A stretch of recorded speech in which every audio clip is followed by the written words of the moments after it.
This is an ABC News special report. Good afternoon, I'm Terry Moran. We're coming back on the air now because there is a news briefing in Nashville, Tennessee about the deadly grade school shooting at the Covenant School there this morning. On this unexpected day, this worst day. But let us love each other and support each other and hug each other and pray for each other and pray for our families.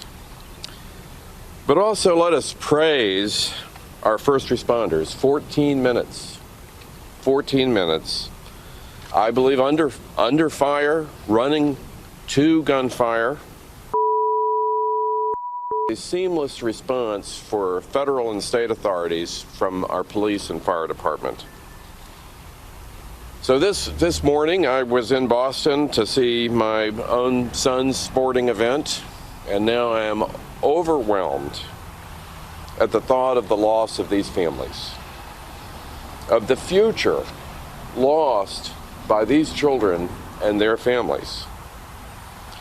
And the leading cause of kids' death now is guns and gunfire, and that is unacceptable. But I want to thank the fast response of our officers. Guns are quick.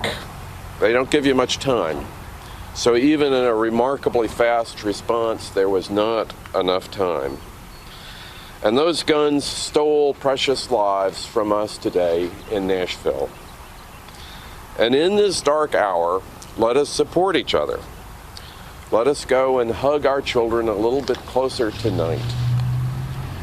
And thank you all for being here, and I want to ask Chief Drake to come and give us an update. Thank you, Mayor Cooper. Again, thank you all for being here. Just an update from today's press conference. We've identified the shooter as Audrey Hale, a 28-year-old female that lived in the Nashville area. We have investigations ongoing now at the residence on Brightwood Avenue.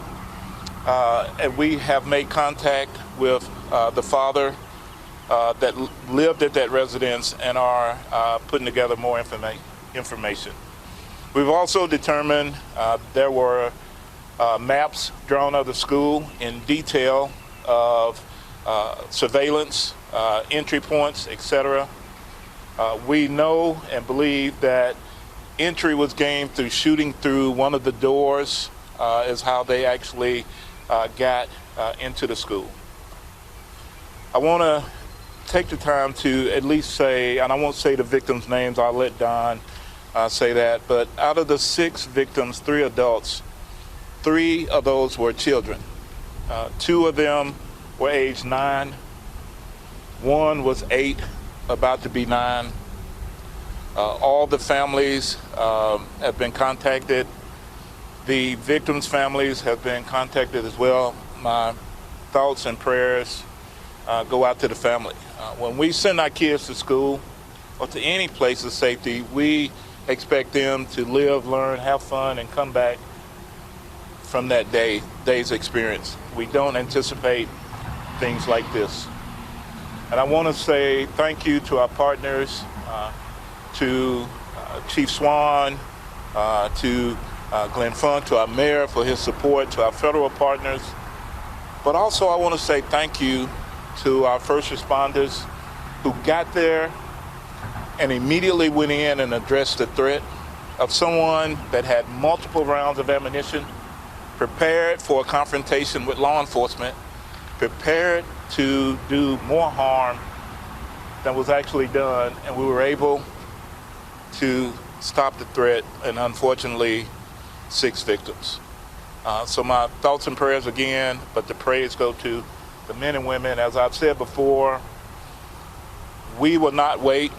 I was hoping this day would never ever come here in this city, but we would never wait to make entry and to go in and to stop a threat, especially when it deals with our children.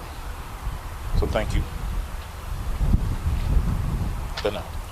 Just me, they're not saying anything. I'm going to go over the victims' names with you now. the 3 9-year-olds who were killed: Evelyn Dickhouse, William Kinney, Hallie Scruggs.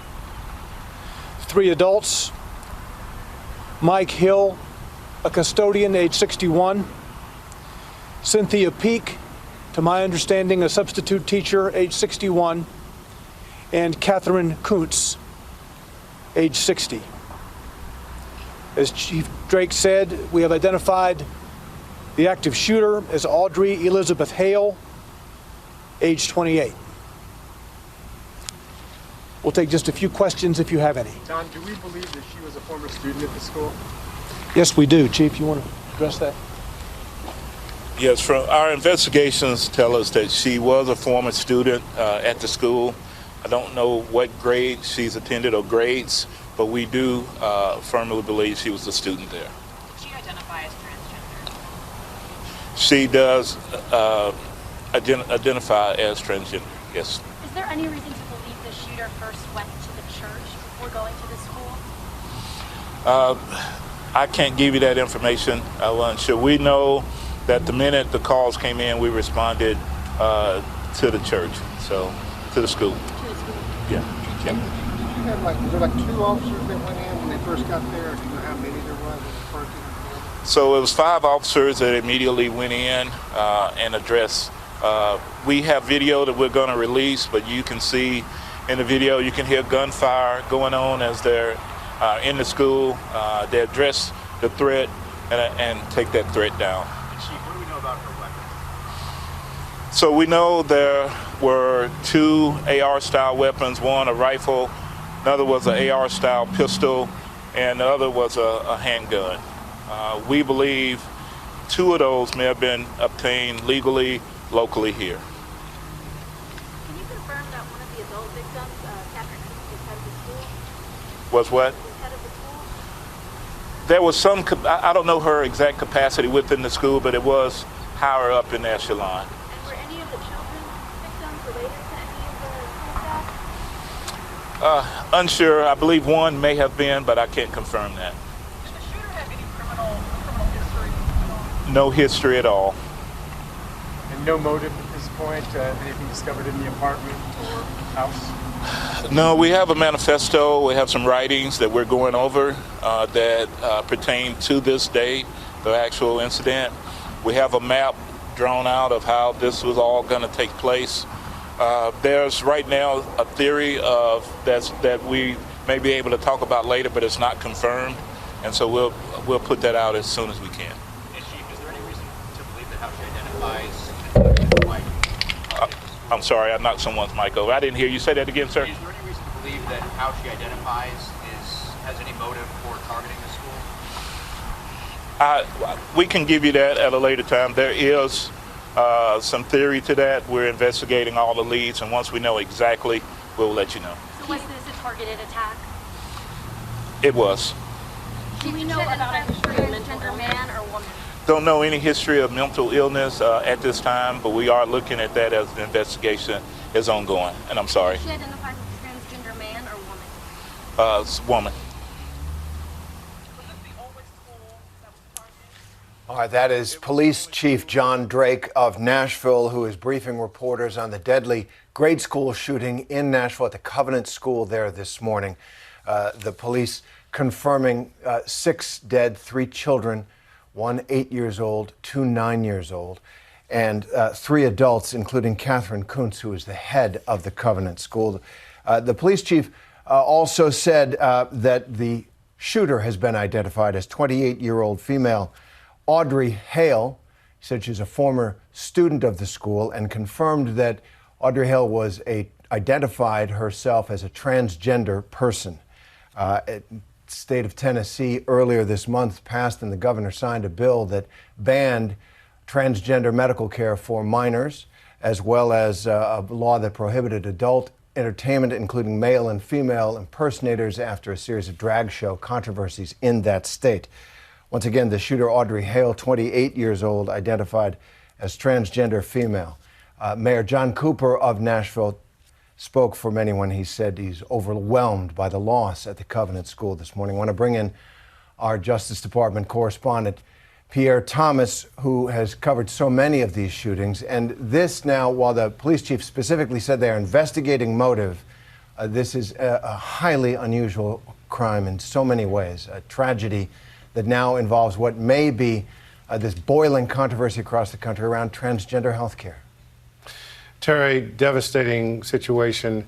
I think one of the things that struck me about his press briefing is that he made it very clear that this was a premeditated mass shooting, that the shooter had maps of the school, that the shooter had done surveillance of the school, shot through the door to get into the school. So this was a person who clearly had been planning this, intended to kill those people, and he, in emphasizing how quickly the officers acted, laid out that this could have been so much worse, and it's clearly a horrible situation that we saw unfold.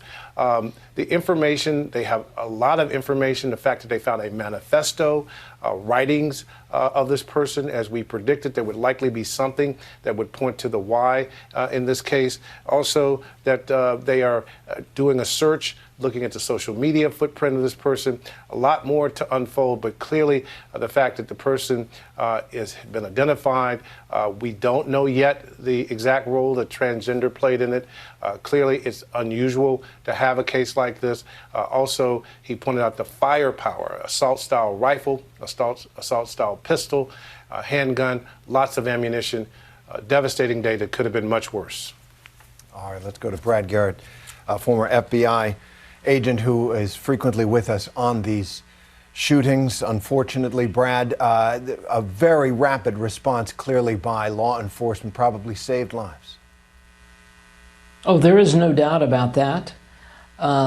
Since we've moved in the last 30 years from waiting outside schools to literally going in seconds after we hear it, once we get to the school, 3 could have been a lot larger number today. 3 is obviously too many children dying, but because they went in and they followed the shots to the second floor, it saved, who knows, countless lives. All right. Brad Garrett, Pierre Thomas, thank you very much. Once again, 6 killed there at the Covenant School in Nashville. As Mayor Cooper said, this is an overwhelming loss. He also noted that guns are the leading cause of death among America's children. There will be much more on this story. David Muir on World News Tonight is reporting from the tornado zone in Mississippi, the deadly tornadoes there. He'll have much more on that story as well. And this, I'm Terry Moran. We return you now to our regular programming. This has been a special report from ABC News. Hi everyone, George Stephanopoulos here. Thanks for checking out the ABC News YouTube channel. If you'd like to get more videos, show highlights, and watch live event coverage, click on the right over here to subscribe to our channel, and don't forget to download the ABC News app for breaking news alerts. Thanks for watching.